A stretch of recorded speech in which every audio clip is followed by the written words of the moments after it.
First, they nerf Sorcerer into the ground, and then they give you powers equaling Darth Sidious just smoking Mace Windu out of the window. This is my level 54 Sorc clearing the tier 4 Capstone Dungeon, already entering the final stage of item grind that early and not even able to wear a single piece. They recently altered one of the chain lightning key aspects, and that was the bouncing aspect. It used to give 2 to 4 mana, but it was only on bounces that hit you and not bounces that go everywhere. Now every single bounce is 1.5 to 3 mana, and every bounce gives you mana. You really turn into a wellspring of an endless mana machine gun, especially together with the crackling energy you pick up that fuel you too, using defensive skills to get even more mana, and then at the same time having one of those hearts that explodes every single time for 20,000 damage when you use the defensive skill, while you're standing close to your enemies to boost your crit and damage reduction and critical strike damage because you're using Burst Mastery. Oh baby, this Sorcerer is absolutely insane. Skills, itemization, Paragon board, stats you would prefer, the whole shebang. The gameplay loop is utter perfection. You just teleport in, close to everyone, nuke them out with your shenanigans, get killed by a level 100 as a level 64. The gameplay loop is perfect. Part 2. Teleport in, freeze, pull everyone together, nuke them with your chain lightning, get the bonus cast. You can dash also, frost armor to not, die. Teleport in again, pull everyone together, frost nova. If you feel like you're going to be taking overwhelming damage, activate flame shield, be a little bit immune and unkillable, keep staying in your opponents, pop a potion, and just keep. Everything dies. Everything gets turned into a bomb by the Barberhard, overwhelming, forcing critical strike damage.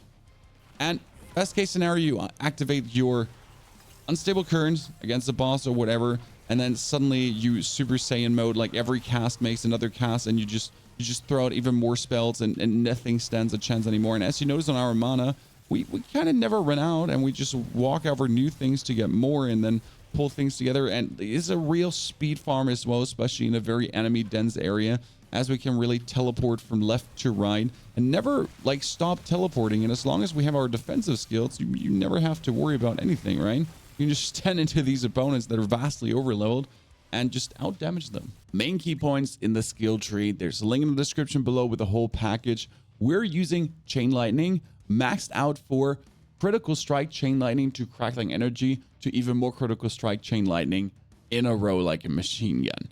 There's also elemental dominance coming here, because if you cast above 50 mana, you get 9% increased damage on your core and mastery skills. And that's what we're continuously having above 50 mana due to restoring it with, yes, you see right, 4 defensive skills. So we have Flame Shield going on with the heal and also with the mana reduction, depending on what I'm fighting against, what I need. Mostly if I'm blasting through dungeons, I have the mana reduction on. And if I fight against a boss, I have the heal on. But it really depends on the content. Then we have Teleport with the teleport damage reduction, because we're constantly living inside our opponents.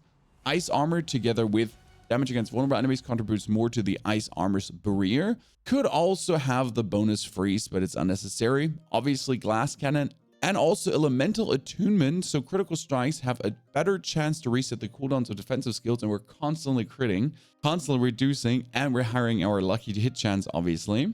Then the Frost Nova with Frost Nova making enemies vulnerable. You 100% want the bonus lucky hit chance, and you also want to be able to get a barium on cooldown usage. Plus, every time you use 100 mana, you get damage reduction, and we burn through 100 mana and get it back in a millisecond. Then, very important is to go for Pyromancy skills, deal 3% increased damage while you're healthy. Not that, it's actually, you deal 21% increased critical strike damage against burning enemies. If they're immobilized, it goes up to 30%, right? Then we want obviously want even more chance to make crackling energy, and crackling energy to restore our mana. Plus, a stun would deal lightning damage that could then crit and also make more crackling energies. And well, all our shock skills have a chance to stun. Plus, unstable currents. Last but not least, we're taking Burst Mastery, because close enemies take 15% increased damage from your shock skills, and we're always inside opponents. and they deal 20% less damage to you, while critical strikes increase these bonuses by 25%. To even deal more damage, to get more damage reduction, and with the heart you get 20% damage reduction here, and the 20% damage reduction heart is another 20% flat already. Perfect. Our main aspects are now blocking our rings. We're having each time chain lightning bounces gain 1.5 to 3 mana, and that's every bounce, plus using a cooldown restores 15 to 25 mana. The best part is these are available in the Codex of Powers. Then you do obviously want the chain lightning bonus bounce to have even more chain lightning bounces, even more mana reduction, even more mana regain. And on top of that, I have found perfectly well critical strikes with core skills increase your attack speed by 27 to 38%, especially when you're spamming chain lightning to really be like, bup, bup, bup, bup, bup, bup, bup, bup, bup, bup. It goes super good. And since I had only a pink heart slot open, I actually took, after spending 160 mana of your primary resource, your next attack stuns enemies for 3 seconds. And since we're using a chain lightning that bounces like 6 times plus, we're just stunning everyone continuously always, because we're continuously spending 160 and then getting 160 back and then spending 100. It's like crazy how fast we're going through things to make it work. The main heart that we're using is the Barba heart though, because we're critical striking constantly. We're hitting every single opponent. Every single opponent can be critical struck. So a chain lightning turns everyone into an AoE bomb whilst already doing AoE everywhere. And the caged heart of the revenge is the important thing in the package, because 20% damage reduction plus the chance to amplify the damage by 250%, dealing up to 10,000, later 25,000 fire damage to nearby enemies. As you're continuously going through your defensive skills, you absorb 20%, that's constant, especially when you're into opponents, and then you go 1 defensive, 2 defensive, 3, 4, reset, 1, 2. It's like bonus damage that you feed into the Barba heart. And end of the day, every damage is being amplified. So 10,000 sounds like not that much, but then it's times 14%, times 14%. Together with all your other damage, it's a nice bonus with protection that just slaps. On top, I found extremely early the Arraignment of the Infinite. Yes, I found that with level 56 as a 797 item power, which obviously allows me to stun everyone I teleport into, pull them together. So I teleport, everyone is close, I nuke them, I get the damage reduction, I blast my damage out, I get the bonus damage against close enemies. Arraignment of the Infinite is truly perfect for my lightning skills, especially since lightning skills are stunning. And if I teleport and my teleport is a lightning skill and it actually stuns, then I instantly have a chance to make crackling energies. But if I stun, I also do bonus damage because it's a shock skill that I'm using. Yeah, you love that. Damage to stun enemies on top, the glass cannon passive getting even more damage to close enemies, exactly everything you're looking for, plus obviously core skill damage. I have to admit, the 2 resource generation ones, plus the bonus attack speed, are your core things you want to have. From that point on, the rest is bonus. So far, I've been mostly faring with the disobedience on my helmet to be even better protected as I'm diving into my opponents. So I still have my legs and my feet completely free to choose. Obviously, disobedience could also go on the legs so that the helmet is also utility slot free. And here, for example, I would think about taking the aspect of fortune for lucky hit chances increased by 20% while you have a berry active, or potentially the aspect of binding embers, where if you have the flame shield active and you move through your enemies, they actually get immobilized. Yeah, so that would be hiring by 21% for 3 seconds to 30% multiplicative critical strike damage. Finally, there is the aspect on the Unwavering, which taking direct damage has a 2 to 6% chance to reset a cooldown of one of your defensive skills, which I've been enjoying through my playthrough because I'm always getting pummeled right in the middle, and I essentially rely on rotating my defensive skills to stay alive, to make people vulnerable, to teleport, pull them together. So even it's only a 6% chance, if there's 10, 20 enemies pummeling you, 20 times 6% sounds good. We'll admit though that there's a very juicy one, and that's Veer's Mastery's key passive also grants 6 to 9% damage reduction for each close enemy up to 27%, which essentially really adds nicely to all what I'm doing, because our damage is high, but we just need to get close and stay alive. And that's to the 20% we have, to the 20% we have, and then on top, another 27% just staying alive like there's no tomorrow. For boots, I'm currently running Issa's Heirloom because I found it for just bonus critical strike chance that we just have more and zoom harder. We could also put the lucky hit chance barrier on the boots though to essentially get that 20% bonus lucky hit chance. Or also here, the Binding Embers on the boot in case you choose to go for another defensive aspect on your helmet, because the boots are your last utility slot over. On the weapon, I'm playing a fun one currently, which is while Unstable Current is not active, so the 60 seconds long it's not active, your shock skills have a 20% chance to trigger a free cast. And that happens more or less constantly. But on the other hand, it's only a 20% to trigger a free cast. And we could alternatively also just take bonus damage while you have a barrier active. Since we use defensive skill, instantly get barrier, do 2 chain lightnings, 3 chain lightnings, have the bonus damage going on. Defensive skill, barrier, bonus damage. So you're essentially just rotating through your defensive skills while you're blasting multiplicative bonus damage with barrier, and constantly more or less keep the barrier up as you then teleport, barrier, instant bonus damage.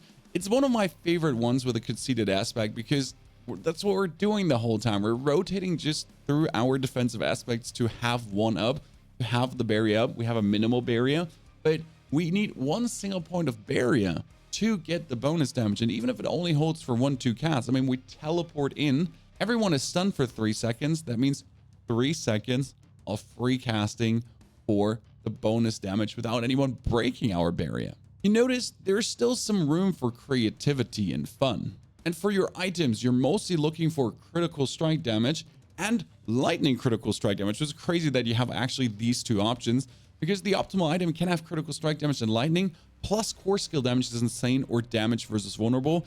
But realistically, I don't like your damage versus vulnerable on this one too much, because you do vulnerable, but it's not as constant as other classes. So I like to focus on really stacking that lightning critical strike damage everywhere. And also, as always, get all the max life I can get from every corner left and right, because we are in the end being inside. I mean, you do want your pants to definitely have the damage reduction. Damage reduction from enemies that are burning is also really nice, because end of the day, that's our enchantment. We're using the fireball enchantment to burn everyone, so that everyone is burning consistently, that we're also doing the bonus critical strike damage against everyone. And your second enchantment is actually free. You can put the teleport enchantment on so that your dash is now a teleport, that you actually have your chest pull people even closer. You can take the chain lightning because you're spending 100 mana consistently. I've also tried ball of lightning, which is really cool because critical strikes have a chance to form a ball of lightning. And that happens consistently, especially against bosses. And last but not least, we did try also out Frozen Orb, because Frozen Orb gives you the ability to make all enemies that are hit vulnerable. But I just keep coming back to simply having my teleport pull everyone together, or just more chain lightnings to chain lightning more, to have more crackling energies, to pick up the crackling energies to burn your opponent harder. For the Paragon bar, we went for a combination of damage reduction, but also a huge amount of bonus damage versus burning, because that's what we actually do. We're trying to head over most of the maximum life nodes to just boost our defenses as well. And we start straight away with the charged glyph, because for every 5 intelligence within range, crackling energy deals more damage. Not so important, but picking up crackling energy grants you a 15% increased damage for 5 seconds. And we continuously pick that up, so more damage in general, but a multiplicative more damage stacking. This goes into the Burning Instinct legendary board, but we don't actually need Burning Instinct at all. What we want to have is more damage against burning enemies, damage reduction from burning enemies, and on top of that, we're boosting these rare glyphs to be even more efficient, and we get 15% damage reduction while you have an active barrier, which we continuously have. Then we can take more damage versus burning enemies and elites, and as well damage reduction from burning enemies again, which then heads up here into the enchantment board, but only to take the glyph slot. We'll get non-physical damage and max life, non-physical damage and damage versus elites, plus the control glyph to have 20% increased bonus damage against stunned enemies, which we continuously do. This gets us into the Ceaseless Conduit board, where our crackling energies actually does more damage, and the more we have, the more damage we do. So try to take quite some notes on the way. This is the destruction glyph for more critical strike damage. And we're also getting here more crackling energy damage again. And then we just pick up every single dex available for maximum crit. Plus more damage versus elites, into then next up the static search board for more mana on stunned enemies, but also to get the Flame Feeder glyph, because that gives us bonus direct damage to burning enemies, which we have, and generally bonus damage versus burning enemies as well. Plus, again, more damage against stunned, more damage against stun, and more damage versus elites.